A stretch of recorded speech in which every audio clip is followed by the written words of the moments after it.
ഇനി നമ്മൾ പോകുന്നത് വി അബ്ദുറഹ്മാൻ ഈ തെരഞ്ഞെടുപ്പിൽ എവിടെ മത്സരിക്കും? പലപ്പോഴും മാധ്യമങ്ങൾക്ക് നൽകിയിട്ടുള്ള പ്രതികരണത്തിൽ അദ്ദേഹം മത്സരിക്കാനില്ല എന്നൊക്കെ പറഞ്ഞിരുന്നു. പക്ഷേ വി അബ്ദുറഹ്മാൻ ഇത്തവണയും സ്ഥാനാർത്ഥിയായി തന്നെ എത്തുമെന്ന സൂചനകൾ ആണ് പുറത്തുവരുന്നത്. അങ്ങനെയെങ്കിൽ അബ്ദുറഹ്മാൻ എവിടെയായിരിക്കും മത്സരിക്കുക? നിലവിലെ മണ്ഡലം ആയിട്ടുള്ള താനൂരിൽ മത്സരിക്കുമോ എന്ന ചോദ്യം ആണ് പ്രസക്തമാകുന്നത്. ഇപ്പോൾ അബ്ദുറഹ്മാനെ സംബന്ധിച്ചിടത്തോളം താനൂർ മണ്ഡലം സുരക്ഷിതമല്ല എന്ന ചില സൂചനകളുണ്ട്. അത് ആ സംശയം നിലനിൽക്കുന്ന സാഹചര്യത്തിൽ അപ്പോൾ പിന്നെ എവിടേക്കാണ് മാറാൻ സാധ്യത? അവിടെയാണ് തവനൂർ എന്ന മണ്ഡലം കൂടി പരിഗണനയിലേക്ക് വരുന്നത്. ഇവിടെ തവനൂരിൽ വി അബ്ദുറഹ്മാൻ മത്സരിക്കുമോ?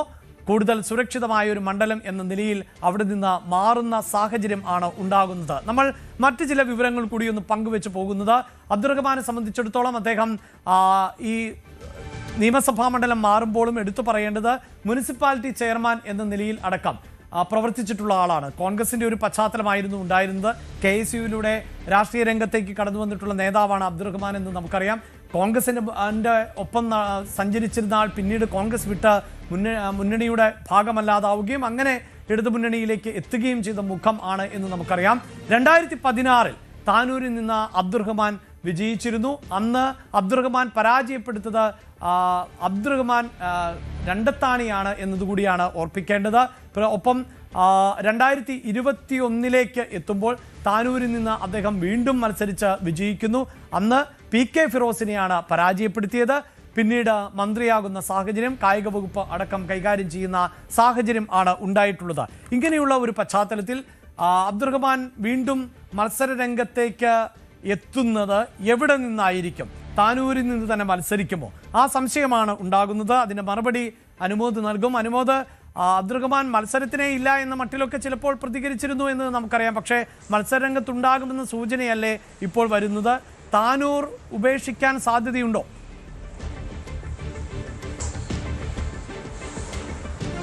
അഭിലാഷ്, വി അബ്ദുറഹ്മാനെ ഒഴിച്ചു നിർത്തി ഇടതുപക്ഷത്തിന് ആ ഒരു മേഖലയിൽ മുന്നോട്ട് പോകാൻ കഴിയില്ല എന്നുള്ളതൊരു വസ്തുതയാണ്, യാഥാർത്ഥ്യമാണ്. പക്ഷെ അദ്ദേഹത്തെ സംബന്ധിച്ച് താനൂരിൽ നിന്ന് മാറി മത്സരിക്കണം എന്ന ഒരു താല്പര്യമാണ് അദ്ദേഹം മുന്നോട്ട് വയ്ക്കുന്നത്. അദ്ദേഹം ഒരു രാഷ്ട്രീയക്കാരൻ മാത്രമല്ല, ബിസിനസ്സുകാരൻ കൂടിയാണ്, വ്യവസായി കൂടിയാണ്. അപ്പോൾ സ്വാഭാവികമായിട്ടും അദ്ദേഹം പാർട്ടിക്ക് മുമ്പിൽ ഇത്തരത്തിൽ പല മുൻപ് ചെയ്തിരുന്ന ബിസിനസ്സിനെ കുറച്ചുകൂടി ശ്രദ്ധിക്കേണ്ടതായ സാഹചര്യമുണ്ട്.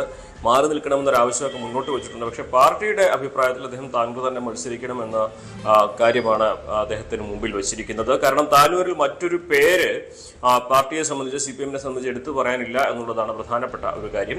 അദ്ദേഹം എന്തുകൊണ്ട് മാറുന്നു എന്ന ചോദ്യത്തിന് വ്യക്തിപരമായ കാരണങ്ങൾ പറയുന്നുണ്ടെങ്കിലും അതിനപ്പുറം രാഷ്ട്രീയമായിട്ട് ചില വിഷയങ്ങളിലൂടെ ഇവിടെ ഉയരുന്നുണ്ട്. ഒന്ന്, അദ്ദേഹത്തിനെതിരെ പ്രാദേശികമായിട്ട് പല വിഷയങ്ങളിലും താനൂർ ബോട്ടപകടം തുടങ്ങുന്ന പല പ്രശ്നങ്ങളിലും അദ്ദേഹത്തിനെതിരായിട്ടുള്ള ഒരു വികാരമുണ്ട്.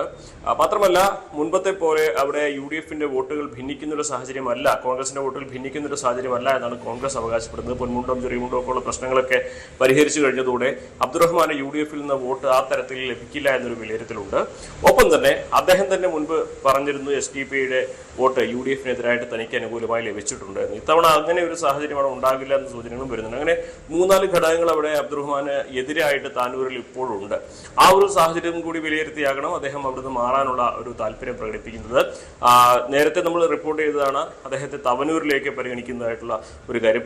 KT ജലീൽ മത്സരിക്കാനില്ല എന്ന നിലപാട് പ്രഖ്യാപിക്കുകയും പകരം വി അബ്ദുറഹ്മാനോട് മത്സരിക്കേണ്ടതിന് അഭിപ്രായം അദ്ദേഹം മുന്നോട്ട് വയ്ക്കുകയും ചെയ്തത്. അതിപ്പോഴും സജീവ ചർച്ചയിൽ തന്നെ ഉള്ളൊരു വിഷയമാണ്. ഒപ്പം തന്നെ പൊന്നാനിയിലേക്കും വി അബ്ദുറഹ്മാന്റെ പേര് പരിഗണിക്കുന്നുണ്ട്. ഇങ്ങനെ ഈ 2 മണ്ഡലങ്ങളിലേക്ക് അദ്ദേഹം മാറാനുള്ള 1 മണ്ഡലങ്ങളിലേക്ക് മാറാനുള്ള സാധ്യത മുന്നിലുണ്ടെങ്കിൽ പോലും താനൂർ നിലനിർത്താൻ വി അബ്ദുറഹ്മാനെ മാത്രമേ കഴിയുകയുള്ളൂ. മറ്റൊരാൾക്ക് അവിടെ അത്ര എളുപ്പത്തിൽ അബ്ദുറഹ്മാൻ ചെയ്തതുപോലെ വിജയിച്ചു കയറാൻ കഴിയില്ല എന്നൊരു വിലയിരുത്തലാണ് പൊതുവെ ഉള്ളത്. അതുകൊണ്ട് തന്നെയാണ് അദ്ദേഹത്തിന് വീണ്ടും താനൂരിൽ മത്സരിക്കാനുള്ള ഒരു സമ്മർദ്ദം പാർട്ടിയുടെ ഭാഗം ഉണ്ടാകുന്നുണ്ട് എന്നുള്ളത് ഒരു വസ്തുതയാണ്. പക്ഷെ അബ്ദുറഹ്മാൻ തന്നെയാണ് ഇക്കാര്യത്തിൽ തീരുമാനമെടുക്കേണ്ടത്. അദ്ദേഹം ഇക്കാര്യത്തിൽ ഇതുവരെ നിലപാട് വ്യക്തമാക്കിയിട്ടില്ല, പ്രഖ്യാപിച്ചിട്ടില്ല എന്നാണ് നമുക്ക് അറിയാനാകുന്നത്. CPM-നെ സംബന്ധിച്ച് താനൂർ അദ്ദേഹത്തിന്റെ അബ്ദുറഹ്മാന്റെ വരവോടെയാണ് ഏറെ വലിയ ഒരു നേട്ടമായിട്ട് അവർ പിടിച്ചെടുത്തത്. അപ്പോൾ അബ്ദുറഹ്മാൻ അവിടുന്ന് മാറുമ്പോൾ സ്വാഭാവികമായിട്ടും ആ മണ്ഡലം നിലനിർത്താൻ വലിയ ബുദ്ധിമുട്ടുള്ള ഒരു സാഹചര്യം തന്നെയായിരിക്കും ഉണ്ടാവുക. അബ്ദുറഹ്മാൻ ഒരുപാട് വികസന പ്രവർത്തനങ്ങൾ നടത്തിയതിന്റെ പ്രചരണമൊക്കെ ഇതിനോടകം തുടങ്ങിയിട്ടുണ്ടെങ്കിലും ഒരുപക്ഷെ അദ്ദേഹം മത്സരിക്കുമോ എന്നുള്ള കാര്യത്തിൽ താനൂരിൽ ഇപ്പോഴും ഒരു സംശയം നിലനിൽക്കുന്നുണ്ട്. അങ്ങനെ അബ്ദുറഹ്മാൻ മാറുകയാണെങ്കിൽ മറ്റാര് സ്ഥാനാർത്ഥിയായി വരുമെന്ന ചോദ്യമാണ് അവിടെ ഉയരുന്നത്. അതിന് ഒരു പക്ഷേ UDF-ന്റെ സ്ഥാനാർത്ഥി പ്രഖ്യാപനം വരെ ഇടതുപക്ഷം കാത്തു നിൽക്കുമെന്ന സൂചനയാണ്, അല്ലെങ്കിൽ അത്തരമൊരു വിലയിരുത്തലാണ് നമുക്കുള്ളത്.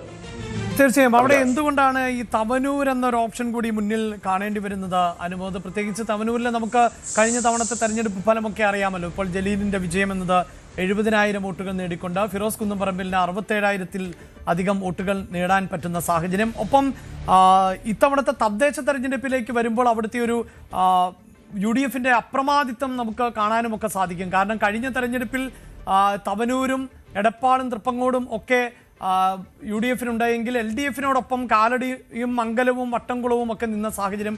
അങ്ങനെയൊക്കെ നോക്കുമ്പോൾ ഇത്തവണ അത് തൂത്തുവാരിയ ഒരു രാഷ്ട്രീയ സാഹചര്യം ഉണ്ടല്ലോ. എന്തുകൊണ്ടാണ് ഈ മണ്ഡല മാറ്റം അല്ലെങ്കിൽ ഈ തവനൂർ എന്ന ഒരു ഓപ്ഷനിലേക്ക് കൂടി പോകുന്നത്?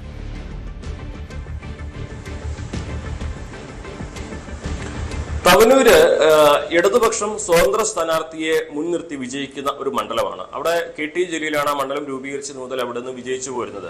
അവിടെ കോൺഗ്രസിന്റെ വോട്ടുകളും അതേപോലെ തന്നെ BJP-യുടെ വോട്ടുകളും ഒക്കെ കണക്കിൽപ്പെടുന്ന തരത്തിലുള്ള മണ്ഡലം. ലീഗിന് പുറമെ കോൺഗ്രസും ലീഗിനൊക്കെ അത്യാവശ്യം വോട്ടുള്ള മണ്ഡലമാണ് അവിടെ നിന്ന് ചുരുക്കം.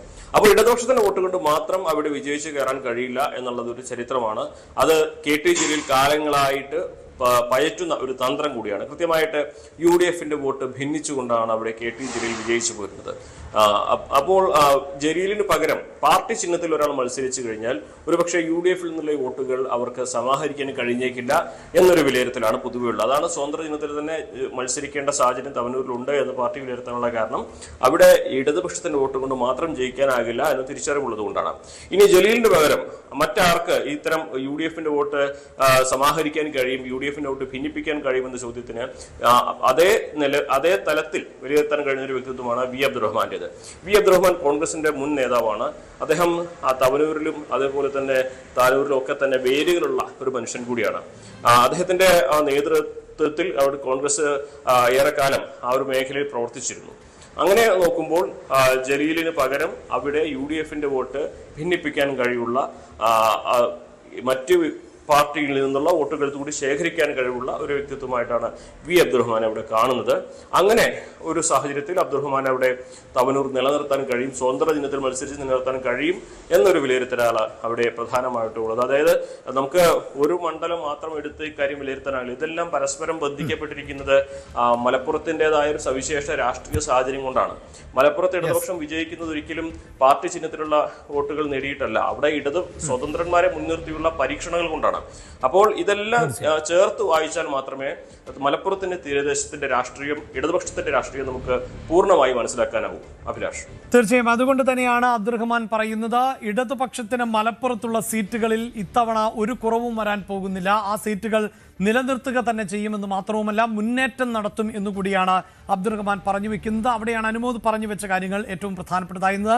പാർട്ടി ചിഹ്നത്തിൽ മത്സര രംഗത്തേക്ക് ഇറങ്ങുമ്പോൾ അവിടെ വിജയിച്ചു കയറുക എന്നത് അസാധ്യമാകുമ്പോൾ ജനസ്വാധീനമുള്ള ആളുകളെ അടക്കം മത്സര രംഗത്ത് ഇറക്കിക്കൊണ്ട് വിജയക്കൊടി പാറിക്കാനാണ് ഇടതുപക്ഷത്തിന് സാധിക്കാറുള്ളത് എന്നത്. കൂടുതൽ വാർത്തകൾക്ക് News 18 Keralam YouTube channel subscribe ചെയ്യുക.